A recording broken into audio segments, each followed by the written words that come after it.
En dénonçant le sous-financement énorme des opérations d'aide en RDC, l'ONU a annoncé vendredi dernier que plus de 12 000 personnes fuyant les violences en République démocratique du Congo se sont réfugiées en Zambie depuis janvier. La Zambie accueille plus de 65 000 réfugiés, dont 33 000 originaires de la RDC, selon des chiffres de l'ONU. Cependant, le pays hôte est bien freiné dans son élan de générosité. Malgré la bonne volonté de mon gouvernement et de notre peuple qui ont accueilli les réfugiés et leurs communautés, l'accueil des réfugiés se heurte à de sérieuses contraintes en termes de prestations de services à la nouvelle communauté. C'est pour cette raison que j'ai décidé de venir ici personnellement et faire une déclaration pour lancer un appel à tous les donateurs, à la communauté internationale et à tous les acteurs humanitaires afin qu'ils redoublent d'efforts et prennent des mesures dès maintenant pour empêcher que la situation actuelle ne dégénère en crise humanitaire.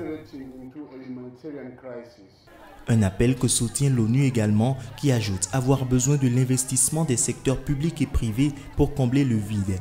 4,1 millions de Congolais sont déplacés au sein de la RDC. Environ 80% de ces nouveaux réfugiés sont des femmes et des enfants.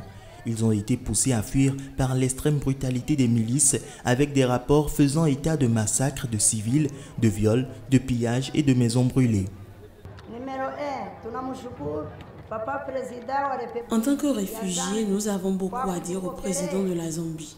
Nous voudrions remercier le président Edgar Chagwa Lungu de nous accueillir en Zambie et de préserver nos vies dans ce pays. L'immense région orientale de la RDC est depuis longtemps le théâtre de violences, mais les combats entre soldats gouvernementaux et miliciens ainsi que des accrochages interethniques ont nettement augmenté cette année.